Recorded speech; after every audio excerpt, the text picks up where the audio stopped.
Hey, everybody, welcome back to the podcast. You're listening to our Dungeons and Dragons game. I'm your host, the Dungeon Master, and we played some D&D today. So it's fresh in my memory, and I'm going to tell you what we did. The prologue to this one is just a recap of yesterday's game. There is this module for advanced Dungeons and Dragons. I was reading the sort of the story elements from the module, the description of the room, so on and so forth. But when it came to the stats, I would then use fifth edition stats.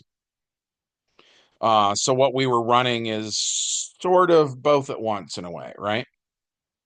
At any rate, in yesterday's game, the two player characters were Bart Garblesnatch and Maxa Hareva, who we refer to as Max for short. Um, Max more or less kind of looks like She-Hulk, wearing like a chainmail bikini. She's got a big hammer, kind of like a Thor's hammer kind of a thing. And at the end of yesterday's game, she was forced to run away, which is not in her character to do so. And we talked about that in that video. Check that out if you haven't seen it already. But at any rate, so she gets in Baba Yaga's hut and leaves. And so that's it. That's the prologue. We get to the main plot of today's game session, and Baba Yaga's hut returns to exactly where it had been before. The door opens, and now my wife's other character steps out, and this is Eliza the Air Maiden, who she had been a big part of this campaign, and she had this. I always think of it like there was an old show called Moonlighting, with Bruce Willis and Sybil Shepherd, and the whole thing with that show was like, will they get together? Won't they get together? They had this love hate thing going on. Eliza had this love hate thing going on with this guy who was half drow. Well, we had made him originally in third edition D&D, and we applied the half dragon template to a drow, to a dark elf, right? And so the result was he basically looks like a demon. He's not, but he looks like one. And then Eliza looks like an angel. She's not. She's actually something called an air maiden, which can be found in deities and demigods. But yeah, so they had this whole angel and demon kind of thing going on, and they would kind of fight, but then they would kind of flirt. And at the end of the day, she got pregnant. And then he died in one of the adventures. So by now in our story, she's given birth and the baby is back on the ship. We've been doing this Spelljammer thing going from world to world. Hopefully you guys are totally familiar with this already. If you're jumping on at this point, this is not a great point to jump on, honestly. Um, but they've been going from world to world, and in the time it took to get from one planet to the next, she gave birth. That's how long it's been. So now they're in this castle on a cloud, right? And so she comes into what is room 16 in this module. She finds Bart Garblesnatch in the Great Hall here, and he had taken a long rest and he got all of his hit points back that he was missing from the last game. So now that he's rested, and of course she has all of her hit points, this is her kind of re-entry into the campaign. They move on to room number 17, which is the kitchen. And there's a horrific sight in here. And so when they first got to the castle, next to the main gate, there was this giant bird of prey with a saddle on it. and the saddle was like red leather, and it had this emblem of an anvil. So this was the sigil of the owner of this particular riding animal, right? This is how he got up to the cloud, yada yada yada, right? So this guy was an adventurer who had tried to storm the castle before the player characters got here. So when they go into the kitchen, he's what all these monsters are going to eat, right? So they're literally cooking this guy, and they have him on a spit inside of this giant fireplace, and they're like slow roasting the guy. And so they had just chained him to like a big metal pole, armor and everything. And so on his back was this red shield. And this is the fifth shield that they've been looking for, by the way. And these are shield devices. They found the first one in the Temple of Elemental Evil. That was a black shield device. And when activated, a Black Panther would come off of it and attack the enemies of the user, right? So this guy had the red field device with a red panther that was not activated, and it's on his back. And so it's pinned between him and this pole that he's on. And then there's chain wrapped around him, securing him to the pole. And of course, all of this is red hot, and they can't touch it right now, right? So, Bart Garblesnatch uses his breath weapon because, like we mentioned before, he polymorphed into a dragon. So he uses that on the cloud giant. And she gets a saving throw, which she fails. Um, so he hits her, and he takes almost all of her hit points in this one shot where he rolled really, really well on the damage. And then, so I roll to see if she is stunned or goes into shock, or however you want to refer to that, from losing so many of her points in a single hit. She rolls a 2. So she is like catatonic for the moment, just blown away that this happened, no pun intended. And then on the following turn, I know I'm skipping what my wife did, but on the following turn, he hits her again, and that's it. She's done, right? And the irony, it's kind of like that famous saying that he who lives by the sword dies by the sword, you know? This character was responsible for what happened to this adventurer. She was the one slow roasting this NPC, right? And so it's ironic that literally Bart cooked the cook, and her body, because of the knockback damage, goes back into the fireplace. And even then, she herself is cooking, you know?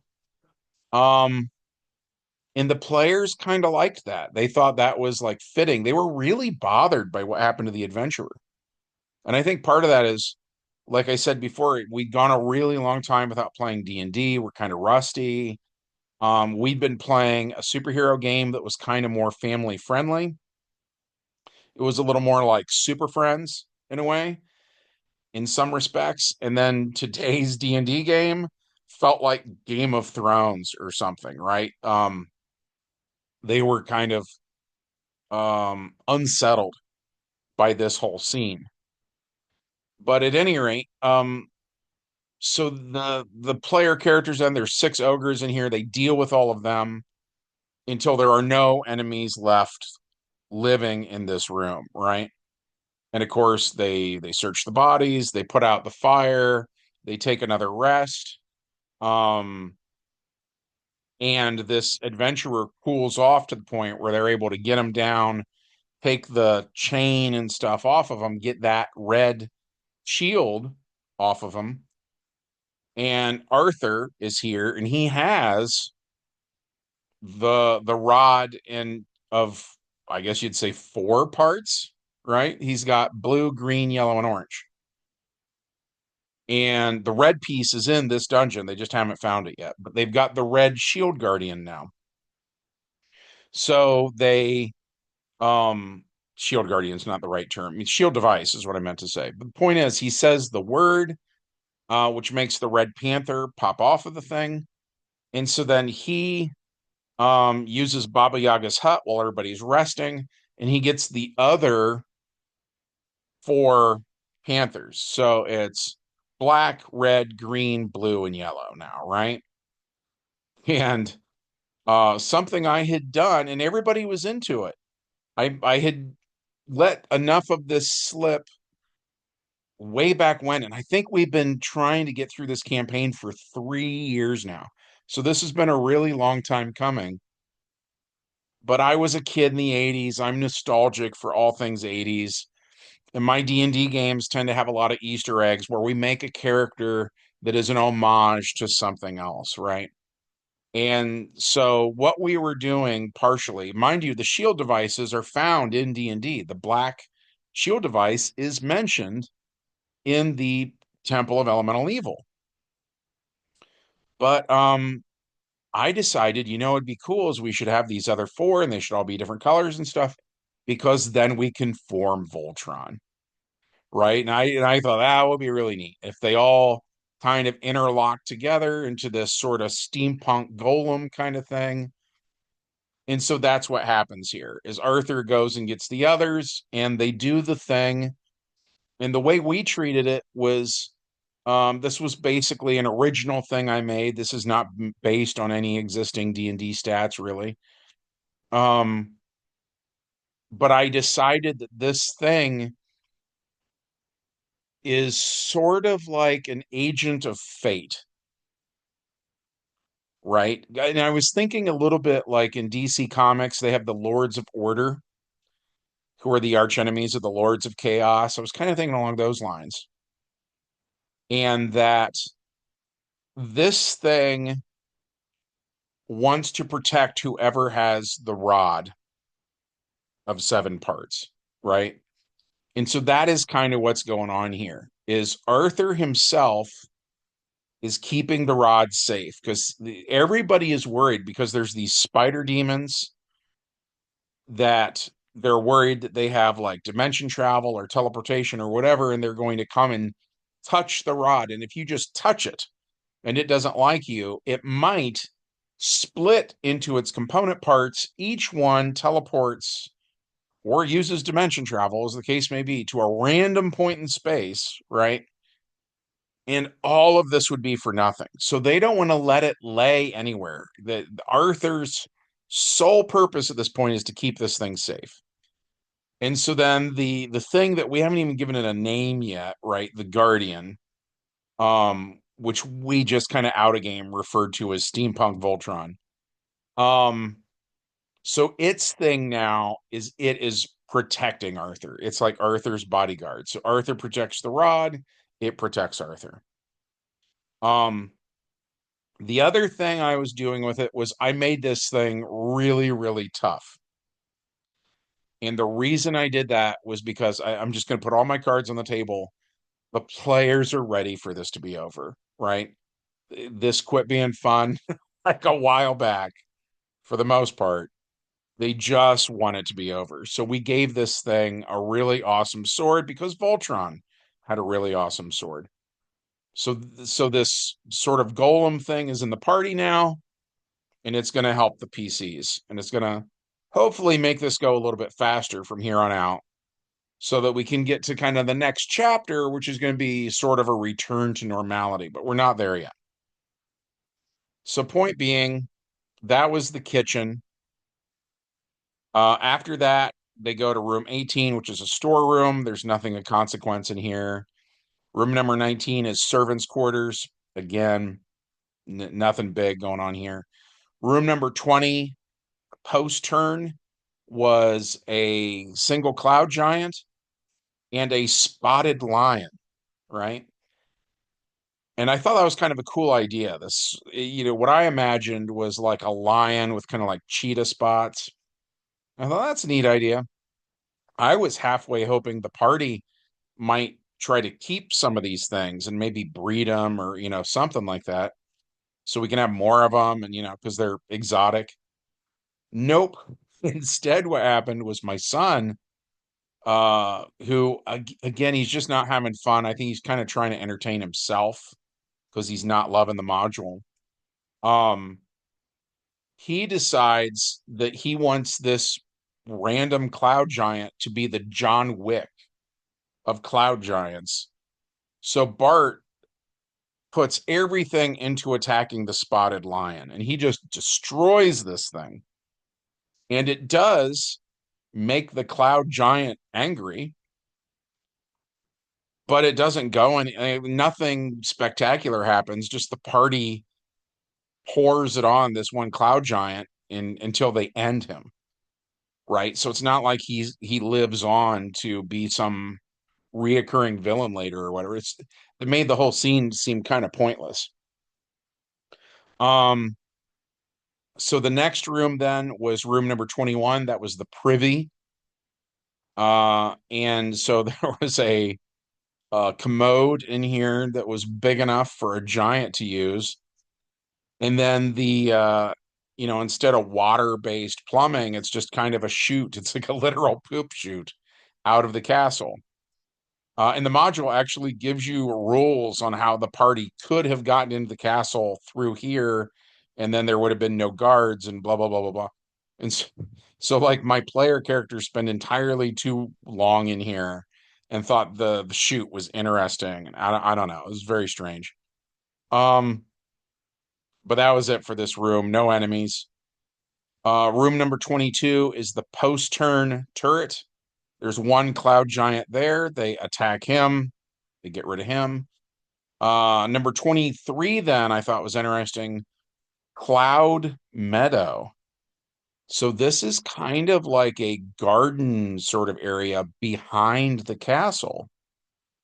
But the ground here, just like out front, is made out of cloud because these cloud giants have strange properties, right? So the PCs go out there, and again, I really tried to evoke a sense of fear of heights, of like how much do you really trust a cloud to walk on a cloud, right? How do you know you're not just going to take a step and fall through it, and just fall out of the sky, basically. So they didn't really screw around here very much at all. Also out here was a tool shed, which is on the map referred to as 23A.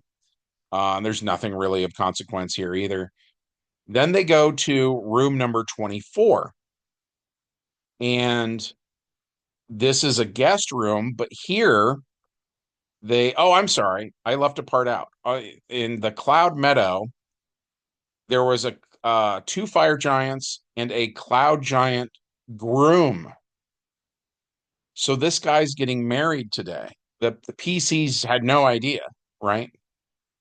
So they're wedding crashers. And they get rid of the two fire giants, and then they did fight the groom. And it wasn't so much that his stats were that much better than any of the other giants. It was more like he kept rolling like a 20 when he was attacking the party. He was making his saving throws when they were attacking him. This guy was a problem. And it just worked out. He felt like the main character, basically. So that was quite a fight. He did a lot of damage to them. And um, but in the end, they defeat him. They kill the guy. So then we get to the scene in room number 24, which is a guest room, but this is where the bride is. And so she's a fire giant. With her are two more fire giants. And then there's one hellhound in here as well. And again, this was a very difficult room. They got rid of they killed the hellhound right away. They got rid of the bride relatively quickly.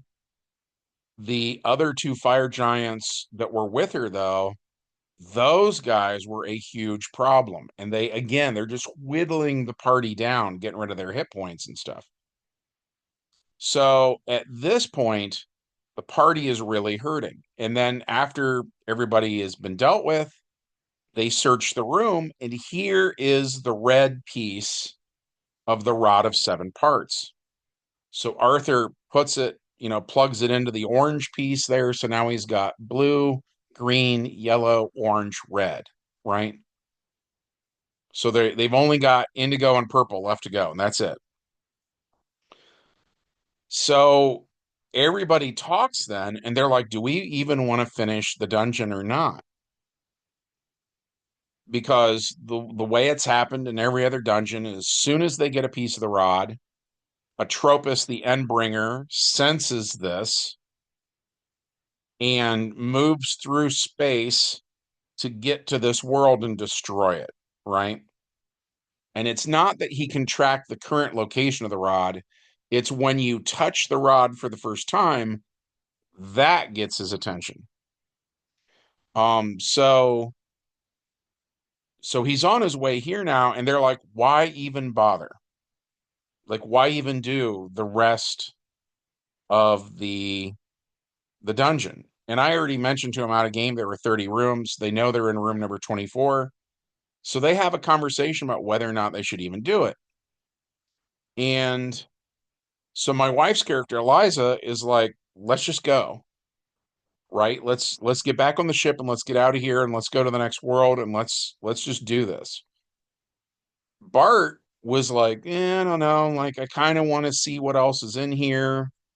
And he was also talking about his long-term goal is when all this is said and done, he wants to build a brothel. And he thought it would be funny to have a bed that belonged to this the bride, basically, her bed, which is gigantic.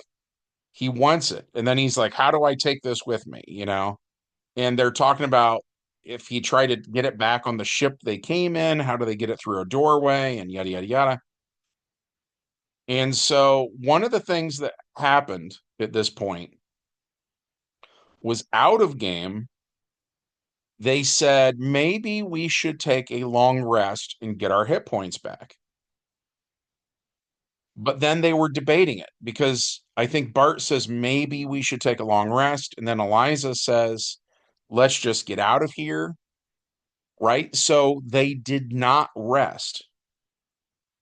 And this was kind of a miscommunication, but they didn't rest. Then they have the big discussion about whether or not it's pointless. And they're like, Atropos is going to come here. He's going to destroy all of these beings anyways. So what does it matter? You know? And finally, after this big kind of argument, Bart convinces her, let's do room number 25. And they walk in, and this is Cloud Giant Barracks. And there are 6 Cloud Giants in here. 3 of them are sleeping. And the module says, and I quote, the other 3 are entertaining themselves. No. It says the other 3 are enjoying themselves, is the wording. We were like, does that mean what we think it means? Because that sounds kind of odd. At any rate, so all 6 of them are in bed, half of them are asleep. And this is a room with multiple beds in it. So on the map we're using with the miniatures, my son gets into position so that he's got 3 of these guys in a straight line. And he does breath weapon. And so he takes their hit points way down in this one hit. But they're not dead, right? He woke them up. So these are the 3 that were sleeping. And then everybody kind of realizes like they've bitten off more than they can chew. And then this is like the moment when my son is like, So we took a long rest, right? And I was like, no, you said you could take a long rest or whatever, right? But you didn't actually do it. And he agreed with me. I was glad for that. I was glad he wasn't going to be like, oh, yes, we did, or whatever. He didn't do that at all. Um, my wife was a little more like, no, no, no, we rested, um, which it doesn't, it's not as big of a deal for her because if her character dies, that's the one thing that Air Maidens are famous for is they respawn, right?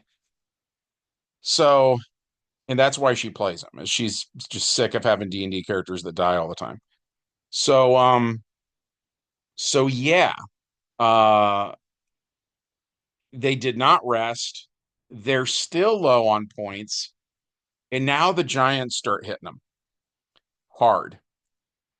And it gets to the point where the heroes have to run away. And we got into it, I'm like, here's your move, here's their move. These guys were sleeping, and then you did this, and these other guys, they're not like wearing all their armor and clothing and stuff, so they need to do that before they can chase you. And so since they were so close to the Cloud Meadow, right, that the only thing between the barracks and Cloud Meadow is that one guest room, and that's it. So the PCs go out the back of the castle and can both fly. So they go around, they fly around to the front of the castle. And by now, they've taken out the guards who have ranged attacks and can attack them, while they're outside of the castle. So they go around front and get into Baba Yaga's hut and go back to the ship. And that was how we left it. For anybody wondering, by the way, the stuff they did not get to do, room 26, Diomed's chamber, basically had nothing of consequence in it. Room 27 was the master suite that had 2 spotted lions. Room 28, the lion's den, had 7 spotted lions. Room 29 was the lion keeper's quarters. That had 1 cloud giant. Room 30 was the oubliette. In there appears to be a lion, but it's actually a dragon in disguise. So that would have been the final uh, thing for this whole adventure. But yeah, they ran away. So um, they leave in Baba Yaga's hut. That's the end of the game session. And then the epilogue that we put on it was just that after they left, Atropos comes and destroys this whole place. Um, oh, and then my wife wanted to there were 3 griffin eggs earlier in yesterday's adventure. And she's like, I go back for the griffin eggs. And I had to remind her, I was like, the same player, but different characters. You switched your characters out. So Max would have known that they were there, but Eliza did not. So I didn't let her go get those. But that was it. That was it for today's game. And I will say this. When all was said and done, I feel like my players' mood had improved a little bit. Yesterday they didn't really want to play D&D. They were kind of like, this campaign just won't die, like they just want to be done with it. And then when we were playing it, things were going wrong, so on and so forth. So then today, things were a little easier. And by the way, the Voltron thing, which I'm sure there's a lot of people that will hate that, that's fine. Don't put it in your game. I like it. I feel good about it being in my game, but it helped. It made it less of a slog to get through some of these rooms to have another, character in the party doing some damage and making this go a little bit faster. Um, so I was glad I did it. I really think that was kind of like the sugar that helped the medicine go down in a way. You know what I mean?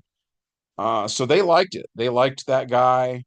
It gave them a sense of, because obviously they're trying to get all the pieces of the rod of seven parts and they're not quite there yet. So they don't have that accomplishment of getting that seventh piece yet. You know what I mean? But they did feel pretty good that they had all of the shields finally. So yeah, that went pretty well. And I'll say this too. It went well enough that then after we were done playing, um, my son and his best friend were hanging out here then later in the night, and my son was trying to get him to play D&D. So I guess he wasn't done yet. He wanted to go some more. So that's good. Well, yeah, that was it for us for today. Hopefully you guys enjoyed hearing about our game session. If so, as always, we would love it if you smash that like button. Make sure you're subscribed and leave us a comment. Have you ever done the Rod of Seven Parts? How did it go? Did you like it? Did you not like it? Um, so on and so forth. We'd love to hear from you. And from all of us here at our Dungeons and Dragons game, we hope you have a good one, and we'll see you in the next adventure. Bye.